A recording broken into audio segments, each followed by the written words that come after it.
Hello and welcome back. Today we'll be talking about what it's like to get an Italian visa. One of the most stressful experiences that I've ever had in my life.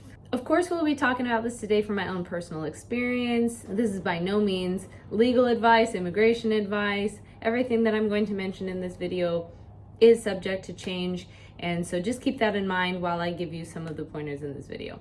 Now, something that you should know before going into the immigration process and getting a visa, this is probably one of the most bureaucratic things that you can ever do in Italy.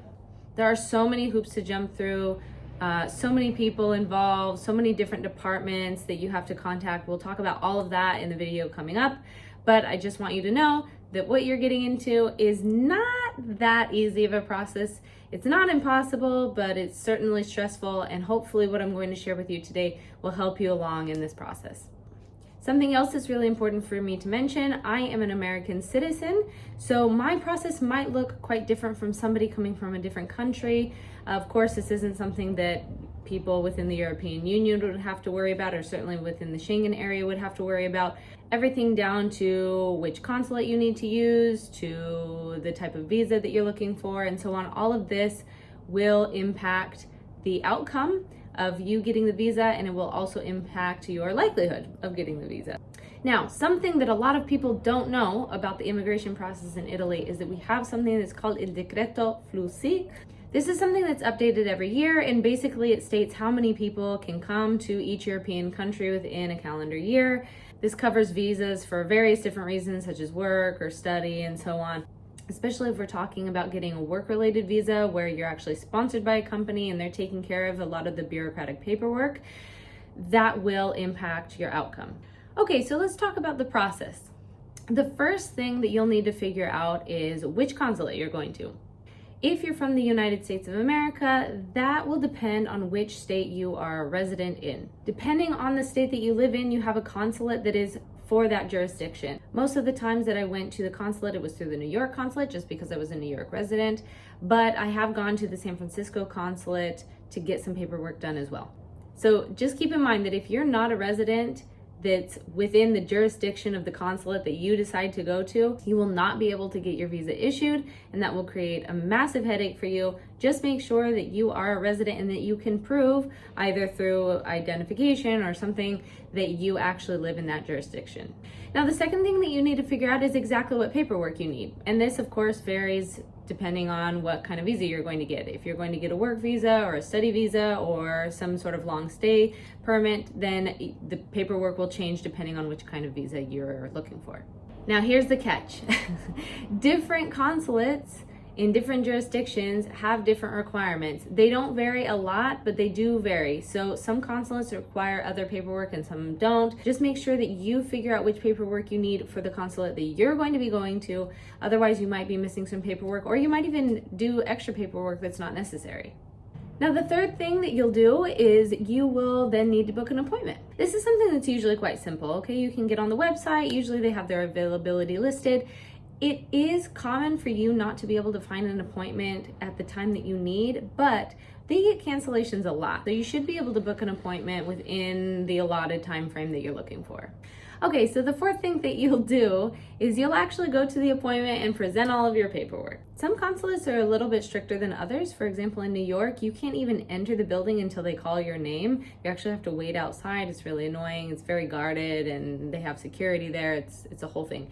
At the San Francisco consulate, when I went, it was quite a bit different. It was a little bit more relaxed. So it kind of depends on the consulate that you're going to. But basically, you'll present your paperwork to the officer. They may ask you some questions. They may ask for several forms of identification and so on. You will need to have various copies, and I suggest getting a minimum of 2 copies for each document that you get at the consulate. Be very careful that you follow exactly what the website says. Just so you know, they will take your passport and they will send it back to you within a couple weeks, okay? Now, I know that this is a bit scary, but they actually have to put the visa inside of your passport. So it takes some time for them to do that and then actually send it back to you. So just keep in mind that you'll be passportless for a couple weeks, and then you'll wait for a reply. right? You might hear back from them within a couple weeks. Usually they'll just send your passport back and you'll have your stamp inside. It might be that they require additional paperwork. In that case, they will contact you, generally speaking, by email. You can send all of your information that way. Otherwise, generally, they will send you your passport back in the mail and you'll have your visa inside of your passport. Okay, so what happens once you're in Italy? Now you have your visa, you cross through the Italian border, you go to Italy, and now you need to actually register your visa. You need to register your visa at the Questura in your jurisdiction within 8 days of arrival. Now, I suggest working on this as fast as possible because it sounds like, okay, 8 days sounds like a long time. It actually moves really fast, and it's not always that simple to get everything in order that you need to register your visa at the Questura.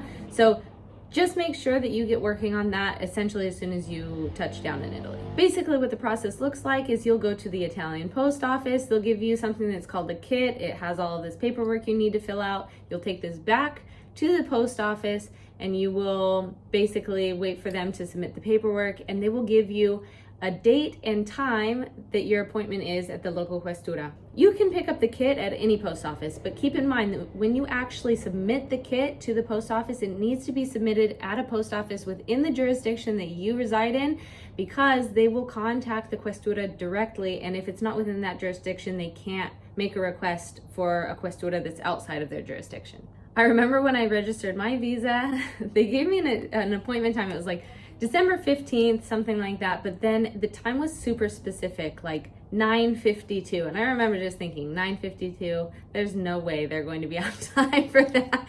Of course, they didn't see me until like 10:20, but still, you need to make sure that you show up on time. When you go to your appointment at the Questura, you need to make sure that you have 2 passport photos, okay? So during this whole process, and this is something that I didn't mention earlier on, but during this whole process, you will actually need to get a total of 4 passport photos. They will take 2 passport photos for your visa, and you will need 2 passport photos for when you register the visa at the Questura. Basically, the officers at the Questura will take all of your paperwork, they'll submit it, and then you'll finally get what is your permesso di soggiorno within, generally speaking, a month or a few months. It kind of depends on where you live. I've heard of horror stories like up in Milan and in districts that have a lot more immigration where it took months for them to get their permesso di soggiorno. Mine took about a month to get, and then you don't have to worry about anything until it's time to renew.